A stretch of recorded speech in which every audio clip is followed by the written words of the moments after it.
Então, minhas irmãs, meus irmãos, vamos continuar nosso estudo de hoje. Nós estamos estudando sobre assistência e promoção social espírita. Estamos chamando esse momento de assistir com Jesus. Mas antes nós vamos ler o Evangelho para preparar nosso ambiente, pedir para a Regina fazer isso para nós e depois fazer a nossa oração. Tá bom, Regina? Perfeito, boa noite a todos. Capítulo 5, item 27. Dever-se-á por termo as provas do próximo?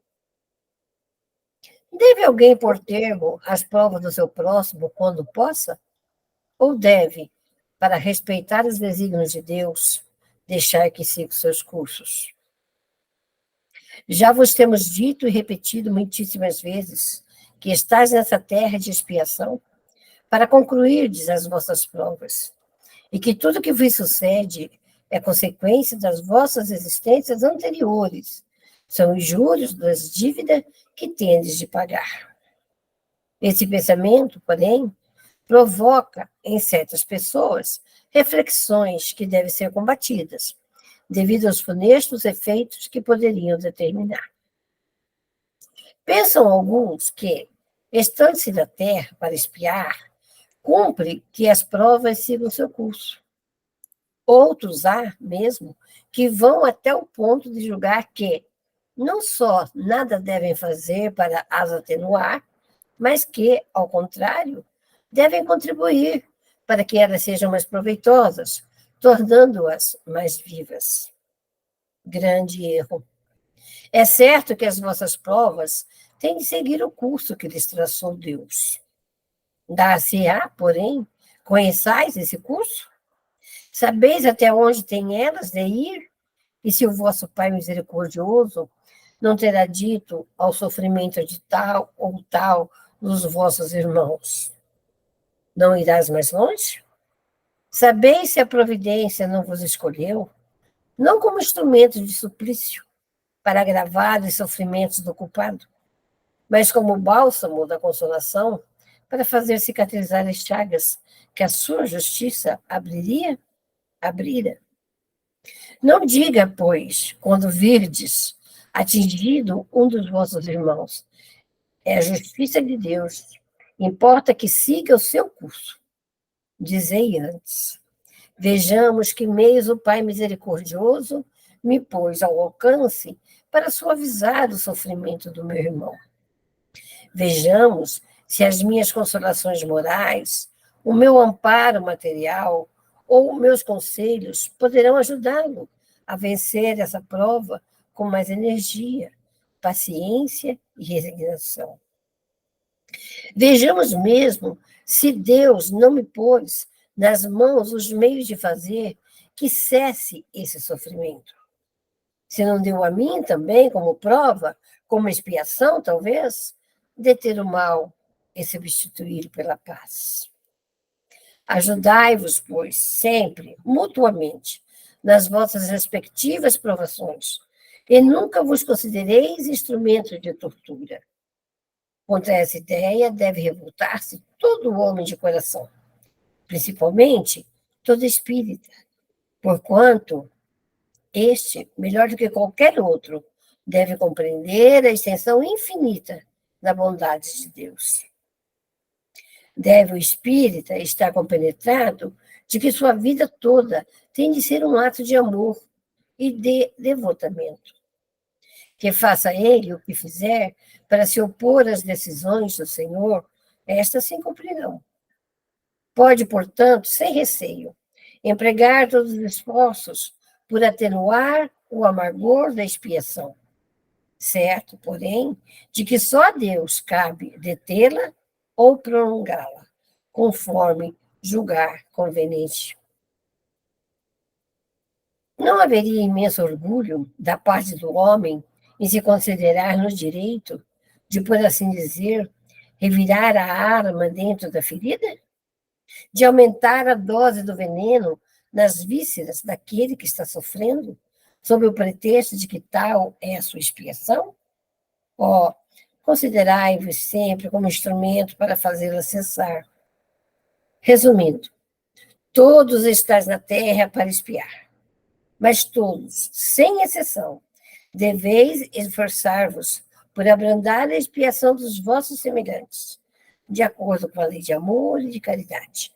Bernardino, Espírito Protetor, de Bordeaux, 1863, na França. É verdade, né? Antigamente fala, sofre assim porque deve ter feito alguma coisa para Deus, está pagando. Mas não cabe a nós querer adivinhar por que sofre. Né? Está em nossas mãos fazer o que é possível para atenuar a dor do próximo. E não para complicar ainda mais, ou dificultar ainda mais. Né? Quem sabe?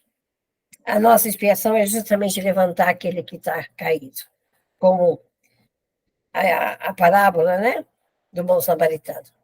Quem sabe aquele está sofrendo até que viesse a nos encontrar, para que nós tivéssemos o nosso dever, a nossa missão, talvez até o compromisso com aquele espírito de levantá-lo.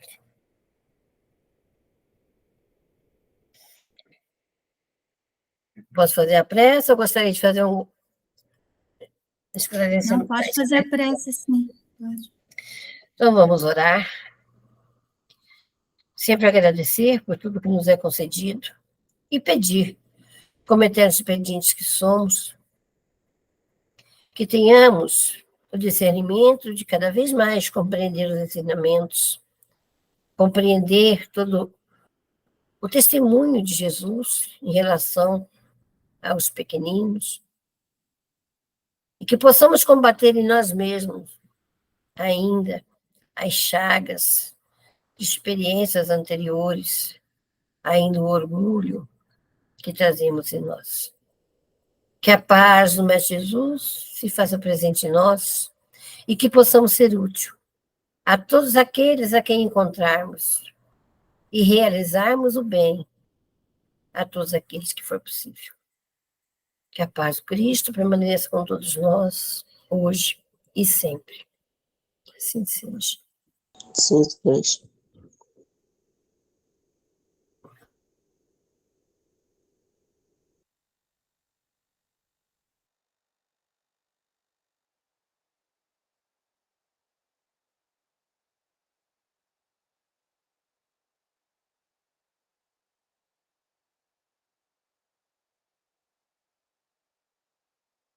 Mãe, seu microfone está desligado.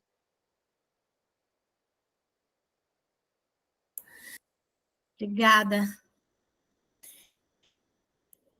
Muito obrigada. Agradecida. Deixa eu...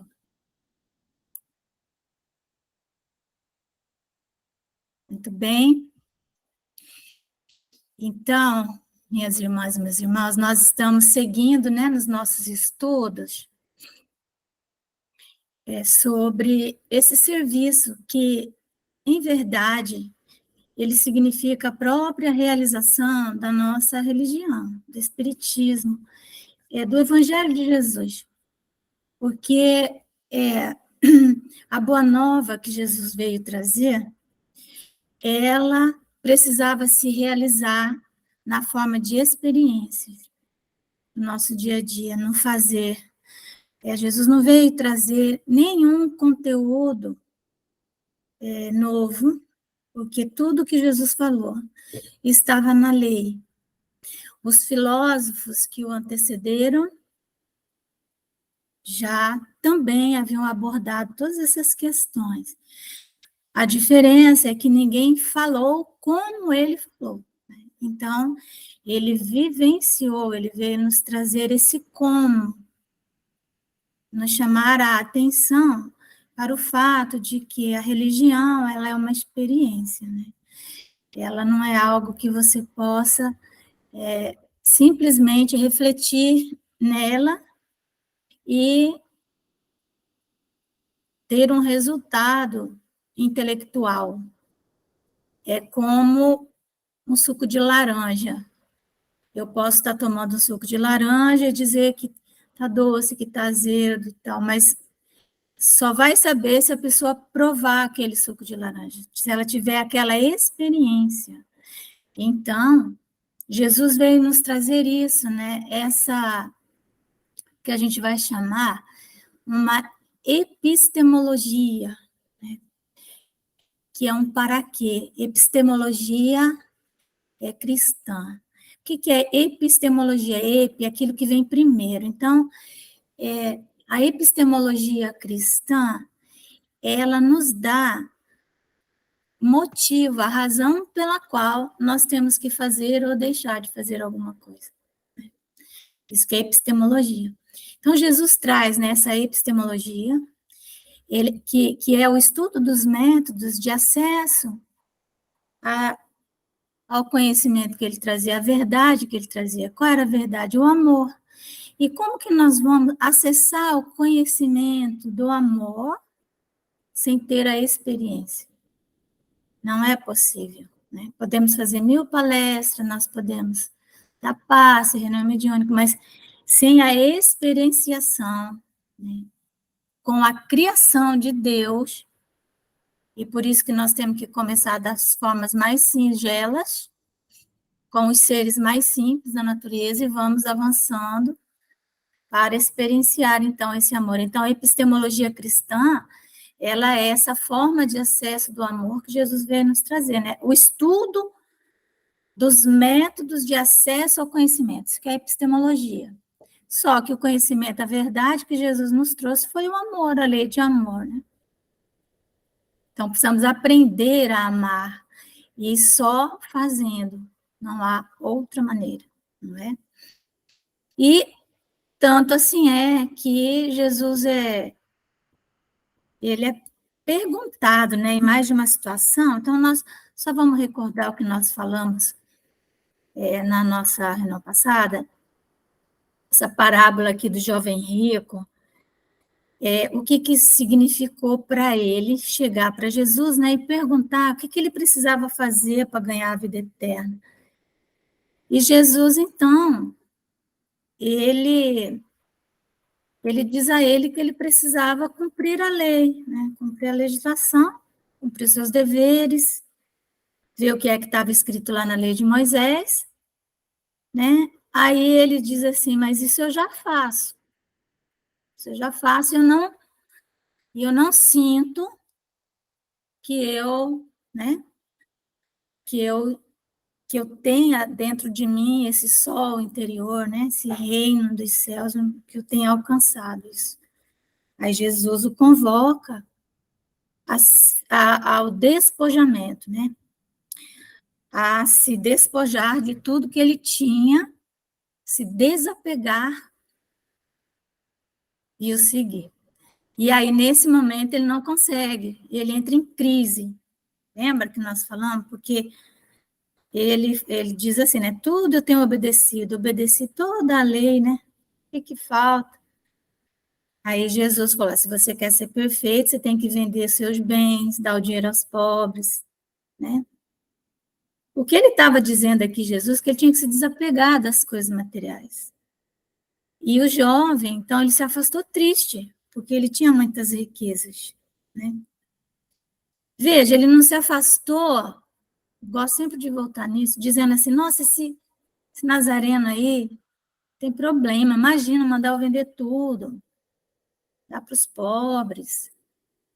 Não, ele se afastou em conflito com ele mesmo, né? E essa crise de conceitos, ela nos acompanha até hoje. E nós vemos, pelo texto, inclusive, que a Regina leu, do Evangelho, quantas vezes nós fazemos esse julgamento, né?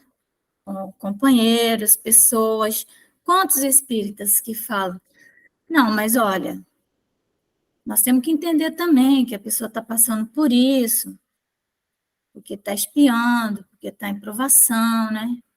Já logo encontra essa razão pela qual a pessoa estaria passando por isso, por aquilo. Para justificar, muitas vezes, perante si mesmo, perante sua consciência, a sua própria inação, né? Sua própria inércia. Às vezes passa por um morador de rua e fala assim, não vou Às vezes você não tem como atender de outra maneira, só tem um dinheirinho ali, fala, não vou dar um dinheiro porque ele vai beber, né? Já fala isso. E isso é uma crise de conceitos, porque, de um lado, nós nos colocamos a serviço do Cristo, e, de outro lado, nós também encontramos justificativas para não nos desapegarmos daquilo que seja nosso tempo, que seja as nossas posses, o nosso conforto, né? Então, as angústias das necessidades que nos atormentam, né?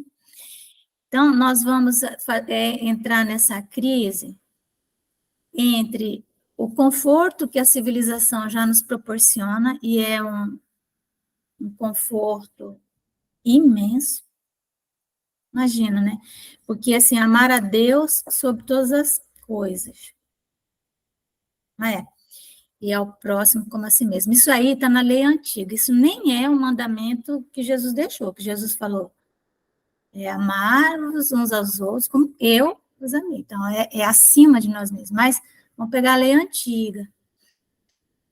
Amar a Deus sobre todas as coisas. Naquele tempo, quantas coisas as pessoas tinham? Não tinham tantas coisas. Tinha uma sandália, tinha uma túnica, né? Não tinha ar-condicionado, não tinha telefone celular, não tinha carro, não tinha ônibus, não tinha luz elétrica. Quanta coisa não tínhamos para nós imagine, se hoje Jesus falar para nós, hoje, igual falou com o moço rico, vai, vende tudo que você tem, entrega tudo isso aí. Quando ele fala isso, desapega. Nesse momento, estou te convocando para isso. Então, eu estou te convocando, você tem que abandonar o seu conforto nesse momento, né? E buscar esse fazer, né? Porque não é ficar ali numa meditação, né? Ficar numa caverna, longe da sociedade, só numa inércia. Não é, Jesus convoca ao trabalho. Então, abandonar o conforto é a nossa grande crise, né? É o grande vilão da alma, porque como vamos amar a Deus mais do que o telefone celular? Pense. A pessoa que tem, eu não tenho um iPhone, a pessoa que tem um iPhone, pegou um jovem desse e falar assim, você vai me entregar o teu celular por 24 horas para você provar que você ama a Deus. Gente, olha só, né? Porque temos muitas coisas na civilização, não é fácil. Então, nós vivemos essa crise. Aí nós buscamos justificativas, né? Não, eu sou um grande empresário, eu gero emprego, eu isso, aquilo, outro, né? E realmente é verdade, mas é você encontrar aquele equilíbrio do que é o necessário. As angústias das necessidades. A necessidade, ela gera uma angústia, ela precisa ser atendida. Mas o desejo, ele gera necessidade. Então, quais são as fontes dos nossos desejos? Não é? Nesse mundo onde nós somos convocados 24 horas por dia ao consumismo, né? Ao consumo. E aí nós vamos ter que pensar que, da mesma maneira que nós vivemos essa crise, aquele necessitado também vive essa crise. Me lembro quando nós já tivemos aqui durante alguns anos um abrigo para adolescentes em situação de rua, e nós conversávamos sobre o que ele desejava comer, né? Então, ele quer comer o que o jovem quer, um sanduíche, McDonald's. A pessoa, às vezes, ela quer ir no supermercado, estava até recentemente falando com a Ivone, comprar ela, ir lá pegar, né? Olha aí a Júlia, se alguém tirar, hein, Júlia, você de ir no supermercado. Então, veja, existe toda essa relação de consumo que nós temos e que gera em nós desejo. E desejo gera necessidade. Então, aquele que trabalha nessa área tem que ter esse entendimento. Senão, ele vai exigir daquele que é o amparado um comportamento que ele não tem. Não tem e nem tem condição de ter, e ninguém vai exigir que tenha. Porque há coisas comportamentos que nós não conseguimos. Então, prestar atenção nisso, para que não venhamos a ser aquelas pessoas que nesse serviço, ao dar, né, dá com a mão, mas parece que é uma brasa que está colocando na mão do outro, tudo cheio de julgamento, né, de exigências. Não é fácil, porque vivemos esse momento, nessa crise. Então, Jesus nos traz essa epistemologia que é encontrar o amor no fazer, né, conhecer a verdade na experiência do dia a dia, da rotina, na sua casa, na fila do banco, onde você estiver, né? É onde nós vamos fazer a experiência, né, da convivência, da relação, do doar-se, do doar, enfim. Então, isso é como nós vamos procurando, nessas experiências do dia a dia, descobrir ali o momento em que nós somos tocados, o momento em que as nossas sensações, elas dão uma depurada. Às vezes nós estamos assim, olhando, e de repente a gente vê uma flor, alguma coisa, e aquilo nos toca. Nesse momento, está vendo uma depuração ali da energia, né? Quando nós olhamos para uma pessoa e uma sensação de compaixão nos toca, porque nós não conseguimos viver em compaixão o tempo inteiro, mas nós temos esses momentos.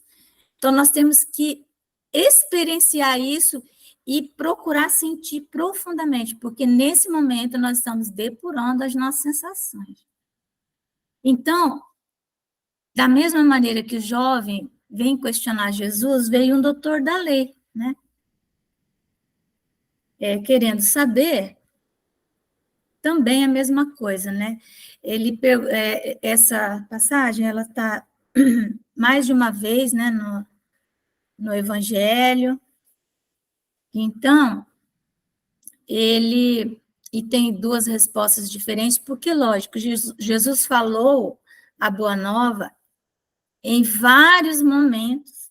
Então, a mesma coisa, ele repetiu durante 3 anos as mesmas ideias, né, para que ficasse realmente gravado. Então, nós vamos encontrar mais de uma versão. E então, o doutor da lei, ele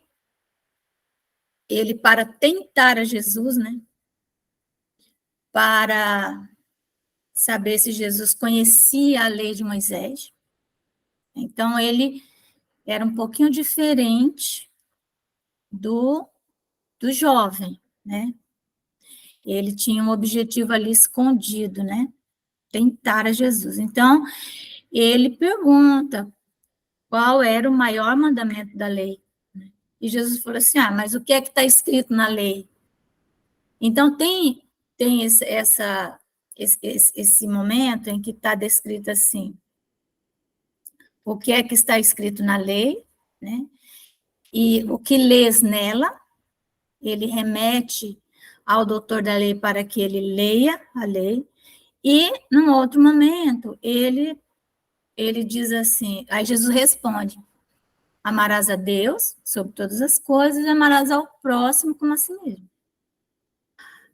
Faz isso e viverás. Então, o doutor da lei queria saber se Jesus conhecia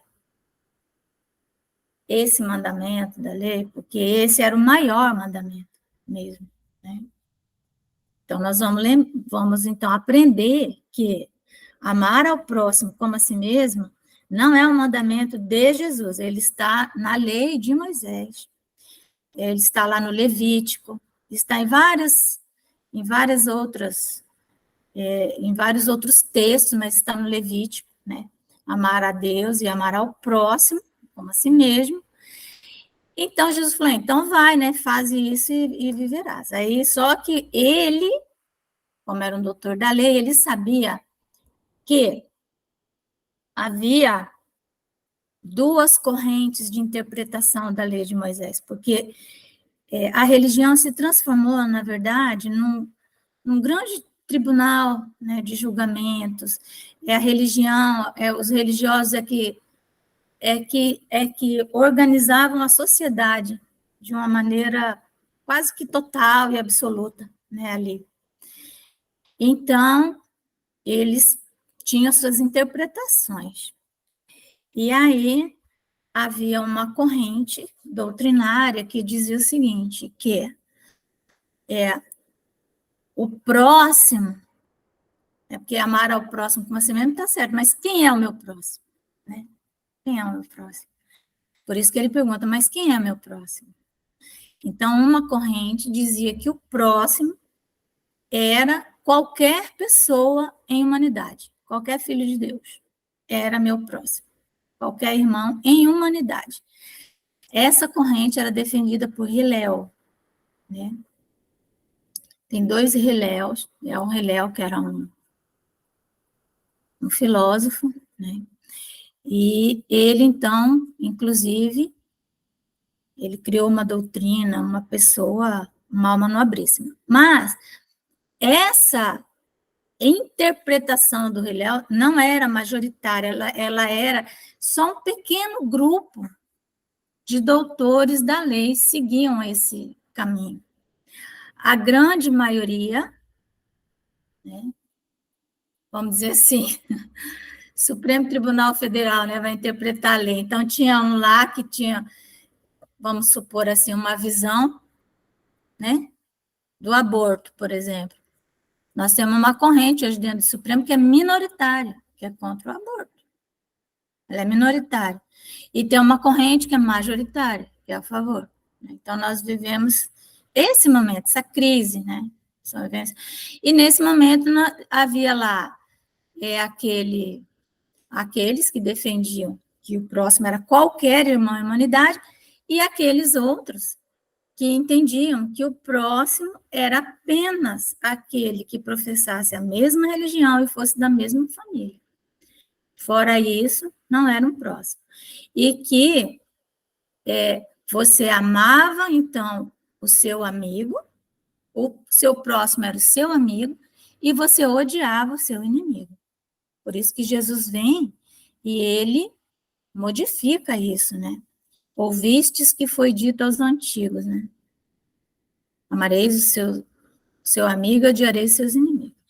Então, quando ele faz essa pergunta, ele queria que Jesus dissesse assim, ele defendesse a corrente minoritária, para que Jesus ficasse mal perante o Sinédrio, né? Perante os outros doutores da lei. Aí Jesus, ao invés de responder, olha, o próximo é qualquer pessoa em humanidade, ele conta essa parábola, a parábola do bom samaritano. Olha o método que Jesus utilizou, né, para a filosofia pura, né? Ele constrói um raciocínio e leva aquela pessoa a ter ele só teria que ter uma única conclusão, né? Então ele fala, né? Um homem que descia de Jerusalém para Jericó caiu em poder de ladrões, que o despojaram, cobriram de ferimentos e se foram, deixando-o semi-morto. Aconteceu em seguida que um sacerdote, descendo pelo mesmo caminho, o viu e passou adiante. Um levita, que também veio àquele lugar, tendo-o observado, passou igualmente adiante. Mas um samaritano que viajava, chegando ao lugar onde jazia aquele homem, e tendo-o visto, foi tocado de compaixão. Aproximou-se dele, deitou-lhe óleo e vinho nas feridas e as pensou. Pensou, né? Passou. Depois, pondo-o no seu cavalo, levou-o a uma hospedaria e cuidou dele. No dia seguinte, tirou 2 denários. 2 denários era muito dinheiro, não era pouco dinheiro. E os deu ao hospedeiro, dizendo: trata muito bem deste homem, e tudo o que despenderes a mais, eu te pagarei quando regressar. Qual desses 3 te parece ter sido próximo daquele que caíra em poder dos ladrões? Pergunta Jesus ao doutor da lei. Qual desses 3? O doutor respondeu: aquele que usou de misericórdia para com ele. Aí Jesus diz: então vai de Jesus e faz o mesmo. Essa parábola, ela tem muitas dimensões, né? Muitas dimensões. Ela é absolutamente o método, né, do serviço assistencial espírita. Método, a metodologia, né? Tem gente que inventa umas metodologias por aí, viu? Mas Jesus já deu epistemologia, pedagogia e metodologia. E método, deu tudo. Nós não podemos pensar que o evangelho de Jesus estava incompleto. Tem que vir alguém. O espiritismo não trouxe nada de novo. Não é? A doutrina espírita vem reviver, né? Então, nós temos que ter cuidado. Então, toda a nossa ação tem que estar em cima do Evangelho de Jesus, né?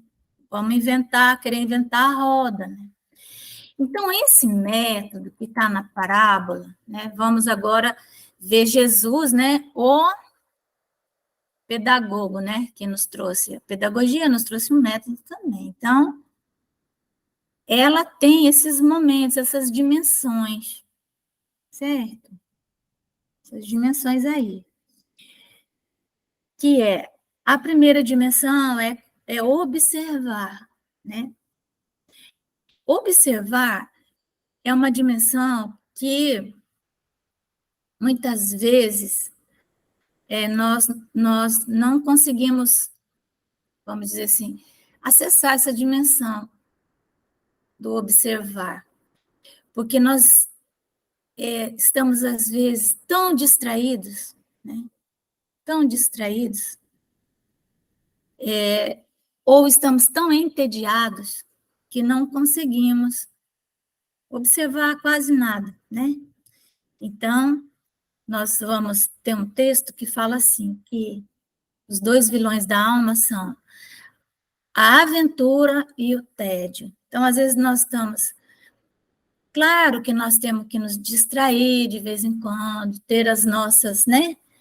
Nossos momentos de lazer, de encontrar nossos amigos, mas nós não podemos entrar numa consciência na qual nós vivemos a maior parte do tempo, que é uma consciência de sono. A dona Joana fala, a maior parte do tempo nós estamos meio que dormindo. Existe uma consciência de sono na qual nós estamos e que faz parte do nosso processo, né? Mas nós já poderíamos estar mais despertos, como Paulo diz, né? Desperta, ó tu que dormes.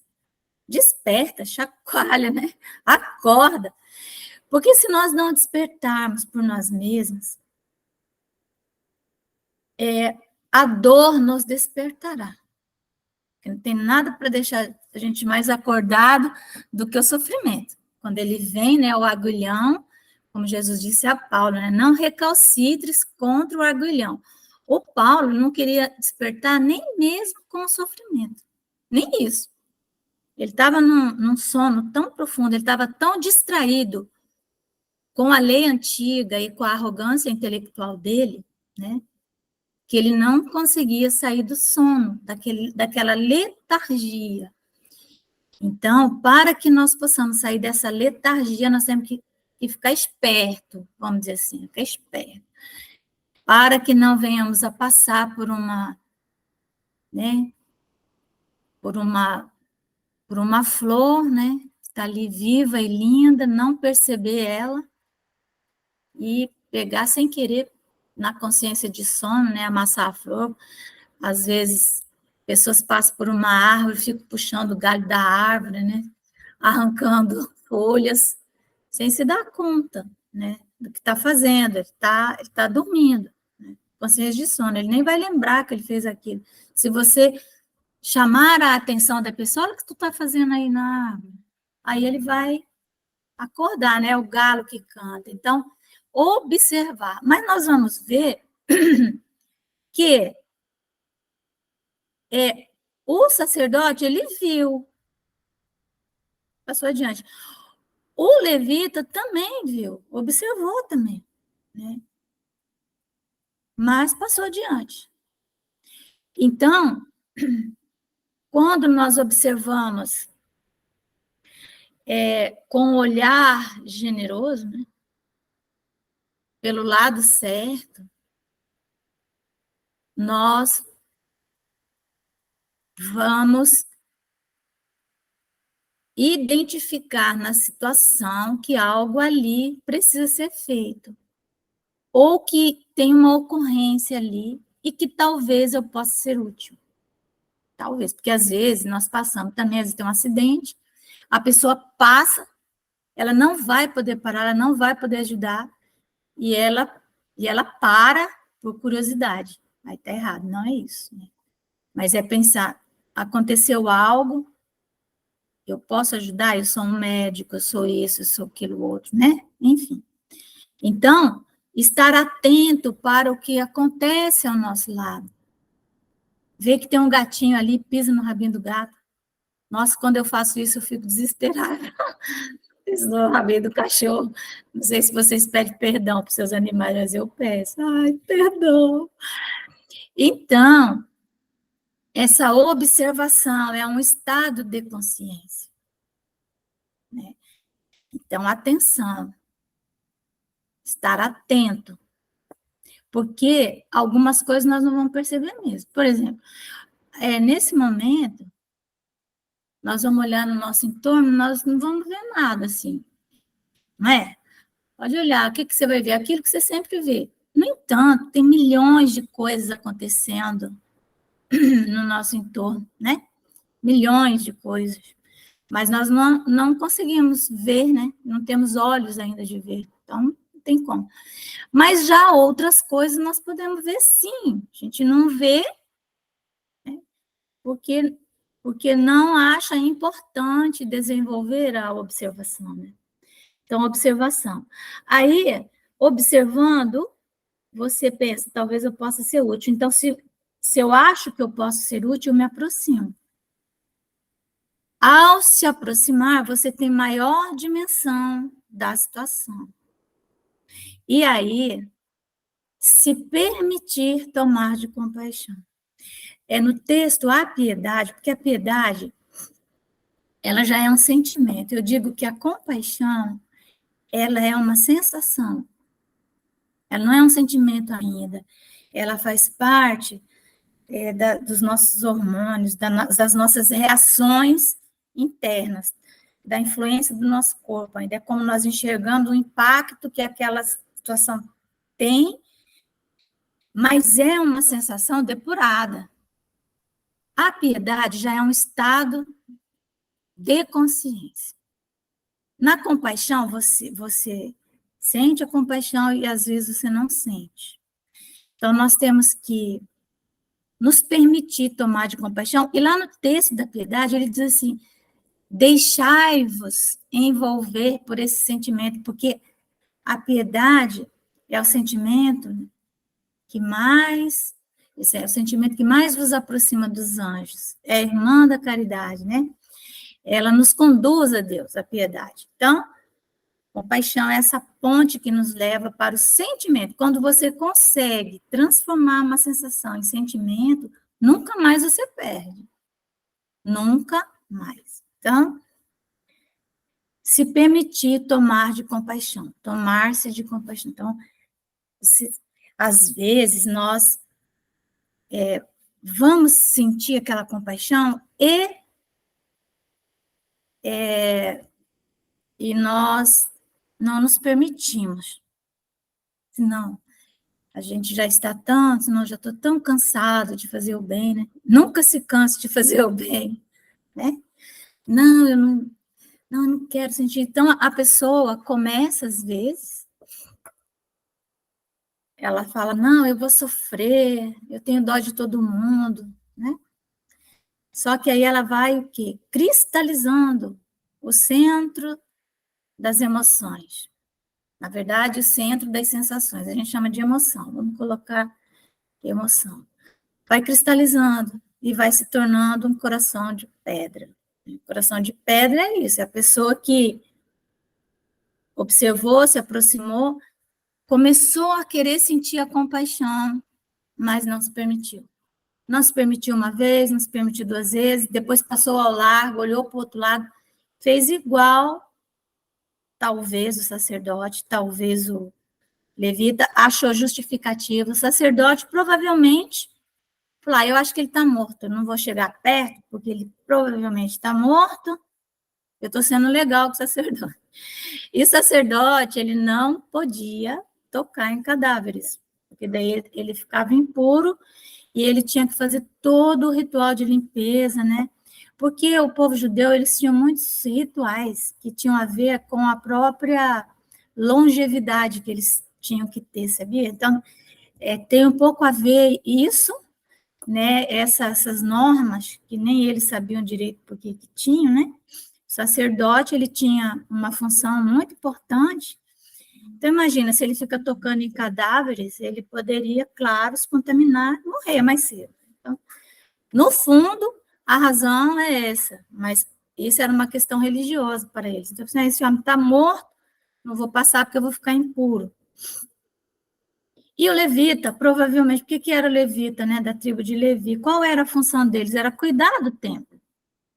Essa função aí de, teoricamente, cuidar das pessoas, seria do sacerdote, não dele. Então, ele passa e deve ter falado assim, eu não tenho recursos para cuidar dessa pessoa. Não é meu problema, é problema do governo, é problema do centro espírita, é problema da fulana, é problema, entende? Não é o movimento que o levita talvez tenha feito, né? Supor que não fosse, ou que ele não tivesse condição, a pessoa fala assim, não, eu não estou em condição de fazer isso que eu estou começando no espiritismo e tal, né? Então, justificativas. Além dessas três dimensões, o samaritano, ele tinha recursos necessários com ele para fazer aquela assistência imediata. Então, o que é que ele tinha, né? Ele tinha vinho, tinha óleo, tinha um cavalo, né?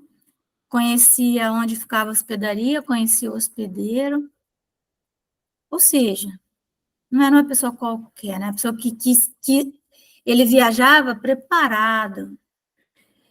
O que seria, no caso, o vinho, né? Quando nós fazemos uma interpretação mais transcendente, mais transpessoal. O vinho, o significado do vinho é alegria.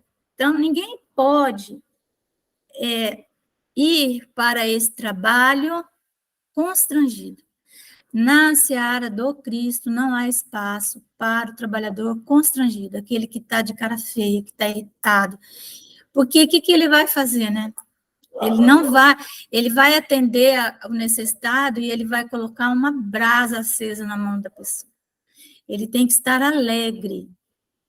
Não é eufórico, é uma dimensão. A alegria é uma sensação também, né? Então, essa dimensão do vinho.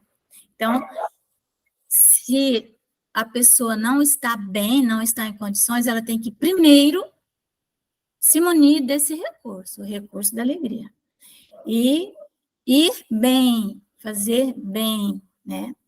Às vezes nós não estamos bem. Então, nós temos que saber que não estamos. E então, não é? ver o que dá para fazer, né? O que temos para hoje. Então, o vinho é isso, é alegria. E o óleo é a luz do entendimento, é a iluminação, porque o óleo, ele era o combustível da luz, né?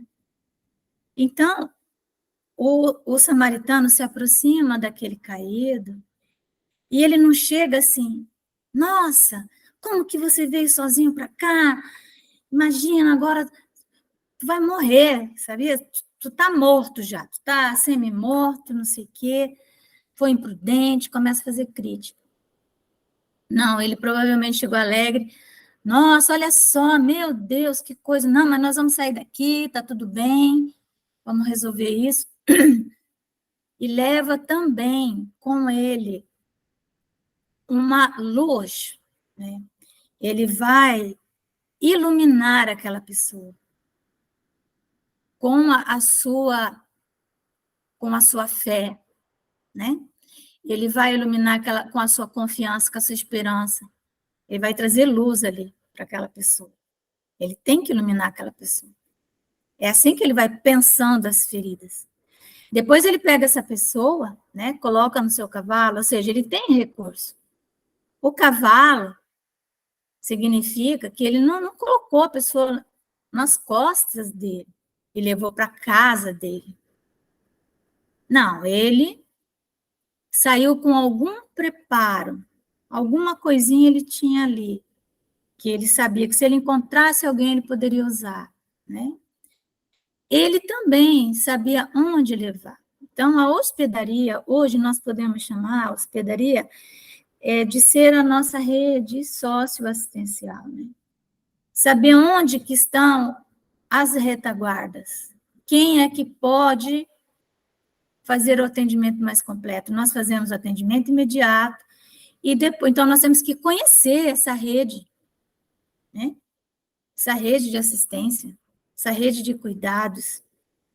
Depois ele passa a noite com ele, significa passa o momento sombrio. Não é uma noite, é a sombra.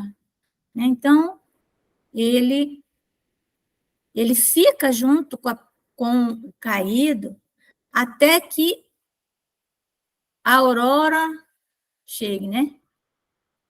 Até o raiar da aurora, quando a luz se faz naquela pessoa. Às vezes, se acompanhar dura uma noite, às vezes dura um ano, sabe-se lá. E ele, então, se tornou responsável, porque ele falou, cuida bem deste homem, né? E quando eu voltar, se você tiver gasto, eu vou pagar. Era uma pessoa conhecida na sociedade e uma pessoa que tinha créditos. Era alguém que as pessoas sabiam que ele estava habituado a fazer o bem, que ele era uma pessoa honesta, né? Tinha credenciais. Ninguém vai sair assim,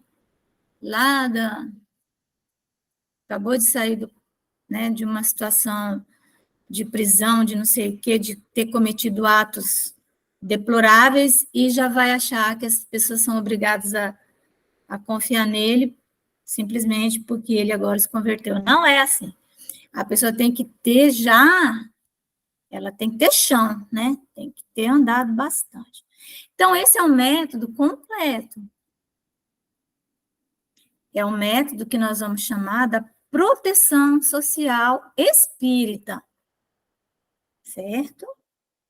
Porque se nós formos falar da assistência e proteção social do governo, nós vamos ficar com a hospedaria e no máximo aqui com o acompanhamento, essas outras dimensões, e tornar-se responsável aí supletivamente agora, porque a lei fala que é supletivamente ao Estado. Então, essas dimensões aí.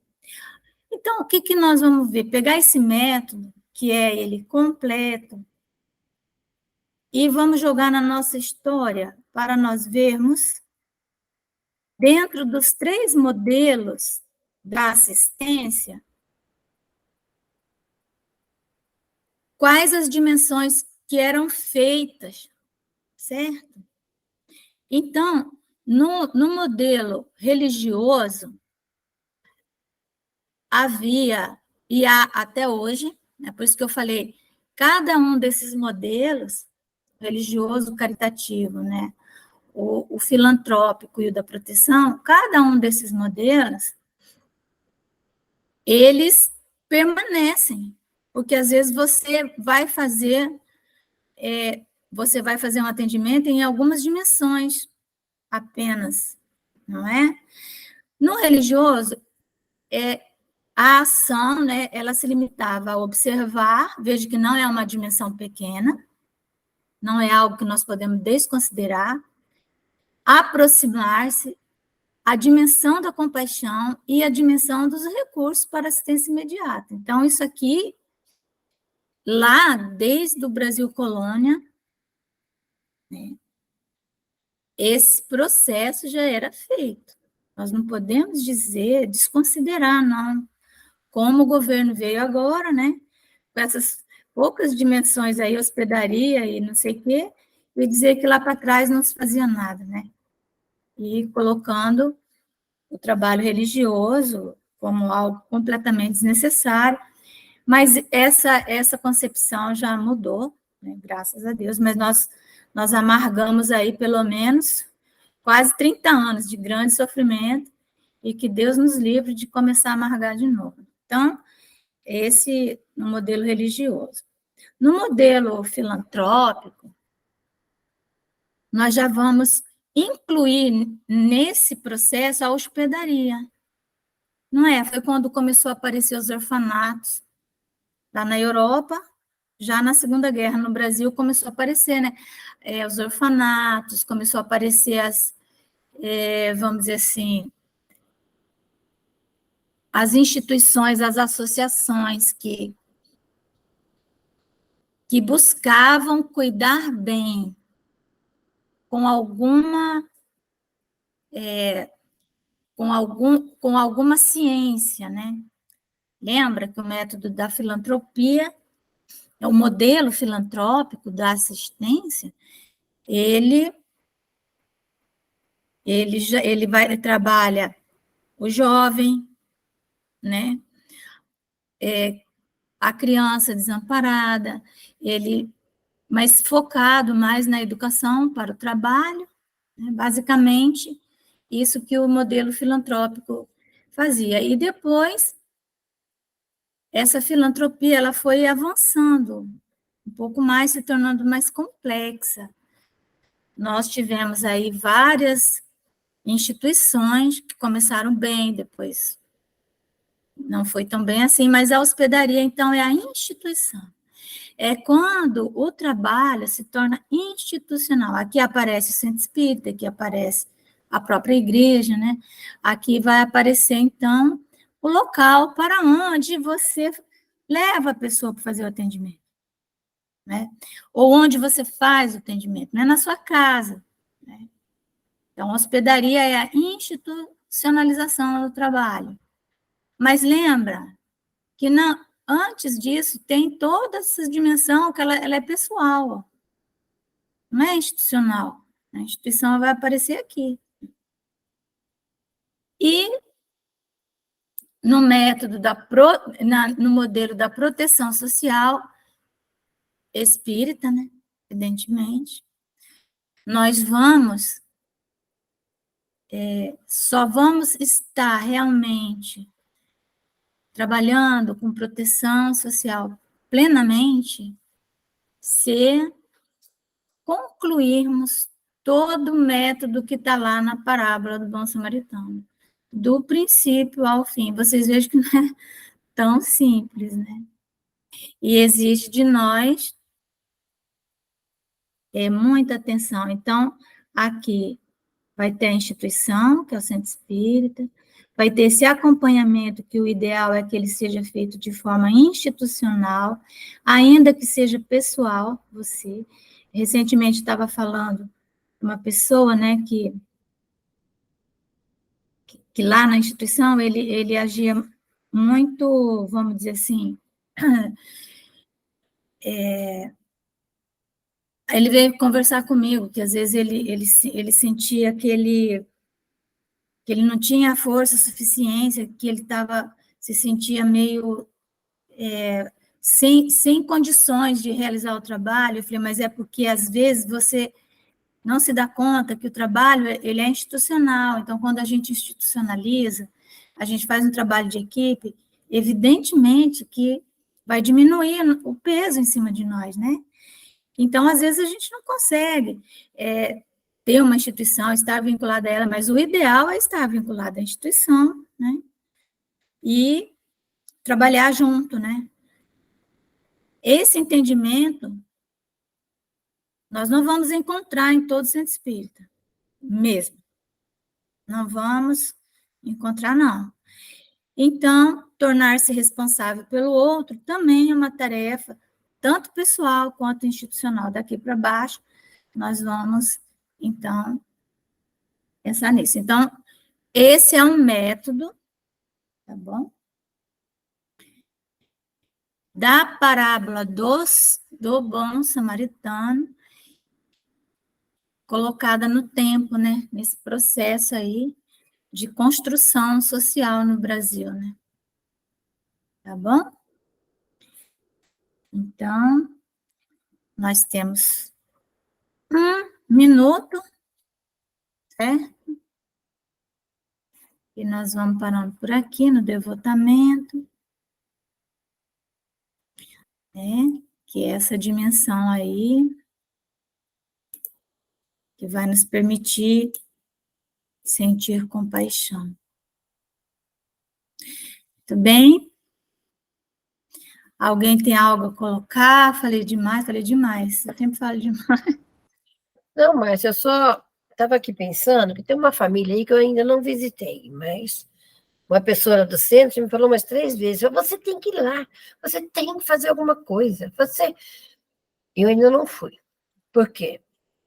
Porque eu lembro também do que você falou, da responsabilidade para a gente não agir como assistente social, que não é o nosso caso. Eu quero ir lá, conhecer realmente toda a situação e encaminhar ofício para o CRAS, para postinho de saúde, já entrei em contato com a NASF, né, que é a Saúde da Família. Eu quero conhecer e passar para esses órgãos, para a rede, toda a situação. Visitar, levar alimentos se necessário, comprar um remédio se for preciso. Mas eu não me sinto, assim, não é dever, eu não me sinto apta a abraçar toda a problemática da família. Então, eu acho que acompanhar, sim, mas dar um suporte, mas dando também a responsabilidade para a área pública, né? Exatamente, na hospedaria, né? Então, eu sempre digo que os franciscanos da atualidade, a gente tem que andar sempre, nós temos que conhecer, primeiro trabalho, conhecer a rede, né? Saber qual é a rede de proteção que existe, conhecer ela, e fazer encaminhamentos, quanto possível, acompanhar para saber se aquele encaminhamento aconteceu. O ideal é, lógico, ter uma equipe, né? Conhecendo o CRAS, talvez, se não tem, às vezes, porque às vezes você pode fazer uma visita fraterna, igual eu falei, se é uma família que já veio na instituição, com a qual você já estabeleceu vínculo, mas se é uma família desconhecida, ela é uma família conhecida? Ela está no... Não frequenta o centro, não. Uma companheira ouviu falar da família, esteve lá, ajudou momentaneamente e quer que eu faça qualquer coisa para aquela família. Mas a própria instituição não está apta para atender todas as necessidades que, segundo ela, a família passa. Então, eu quero visitar, né, enumerar a situação toda, fazer um relatório de todo o quadro e encaminhar para os atendimentos, né? Sim, o CRAS, né? Às vezes, indo no CRAS, a família já está até cadastrada no CRAS. Entende? Porque a responsabilidade do cadastramento hoje é do Centro de Referência da Assistência Social, eles que têm, né? Então, por isso que o Centro Espírita tem que trabalhar em parceria com o CRAS, para você não colocar ali nas suas costas. E aí você vai atender só uma família, né? Não vai atender... Eu estou tendo essa visão agora, graças aos estudos como você, porque eu já passei muito mal, eu já me cobrei muito de situação. É uma pessoa que voltou a usar, uma mãe de família, usar drogas, está sumida. Ai, você tem que achar ela, vai na casa dela, vai na casa da irmã dela. Eu falo, gente, eu já dei recado para ela me procurar. Ela sabe até onde eu moro, ela sabe do centro. Eu não posso ir correndo atrás da mulher, até porque eu não vou ter condições para auxiliar no que ela precisa agora. Eu não tenho dinheiro para interná-la, eu não tenho dinheiro para pagar psicólogo, eu não tenho. Então, eu não posso correr atrás dela para não oferecer nada. O atendimento tem que ser institucional, ou do centro espírita. Se o centro espírita não está preparado, né, do centro de referência. Aí, nunca ir só, né, estar sempre acompanhado, no caso do CRAS, falar, eu soube disso, fazer, às vezes, por exemplo, qual é o endereço dessa família? Então, ir no CRAS, ver se está cadastrada, e fazer, vamos dizer assim, dar a ocorrência, né, vamos dizer assim, levar a ocorrência, dizer que chegou ao seu conhecimento, que a família está assim, em tais condições, né? Igual a gente faz, às vezes, com o conselho tutelar, com isso. Claro que essas retaguardas, elas são muito precárias, né? E o centro espírita também, né? Porque nós temos poucos trabalhadores, né? Poucos trabalhadores. E poucos querem trabalhar nessa área, né, Regina? Pior é isso ainda. Muitos cobram que você faça, mas na hora de chamar para acompanhar, sempre estão ocupados. Mas caberia nessa situação enviar, assim, um papel timbrado do centro, todo, um ofício, comunicando sobre a família? Com certeza. Documentar, né? Fazer comunicar, dando o endereço da família, que chegou ao conhecimento, centro espírita, a família tal, nessa situação, tal. Aí o CRAS vai lá para ver a situação de vulnerabilidade, né? Entendeu? Então, é nosso dever, inclusive. Às vezes tu vai visitar e chega lá e você vê uma situação grave na família. Já aconteceu uma vez com uma amiga minha, né? Ela foi visitar uma senhora, estava idosa, estava com febre, e ela viu que ia acontecer algo, a pessoa estava bem mal, ela foi no postinho, né? Avisou, aí o médico foi lá e internou a pessoa, né?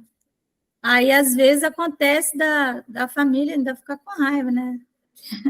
Porque a família, né, de alguém foi lá e tal, mas ela não ia, ela foi e fez certinho, entendeu? Então, eu estou pensando em fazer assim, bem formal, né? Bem formal, Bem tipo hospedaria mesmo, né? Porque e não aí só eu me colocaria em risco, como a própria instituição. Exato, aí você exatamente, aí o que vai acontecer? Você vai no CRAS, acompanha via CRAS, junto com o CRAS, né? Via CRAS, aí sim, fala, olha, eu gostaria que você me desse um feedback, né? Para eu poder acompanhar esse caso. Tá ótimo, obrigada, Márcia. Nada. Eu acho que daqui para frente vamos começar a deixar um espaço, né, para a gente falar alguns casos. Então, quem que poderia fazer a nossa oração? Alguém se dispõe? Israel. Israel, você faz a nossa oração, Israel? Israel? Oi? Faz, meu amor. Faz a oração para nós? É porque eu quero ouvir seu sotaque, tá, Israel? Por isso que eu indiquei você, lindeza. Então, vamos lá, fechar, Israel. Faz uma oração com bastante sotaque. vamos fechar nossos olhos, levar nosso pensamento ao Pai, né, sempre mais essa noite, mais esses estudos, e acalentar nossos corações, que nós possamos ter entendimento a poder ajudar mais o próximo, e você fazer tudo conforme a vontade. Que dê um bom descanso, hoje, agora e sempre. Assim seja. Que assim seja, graças a Deus.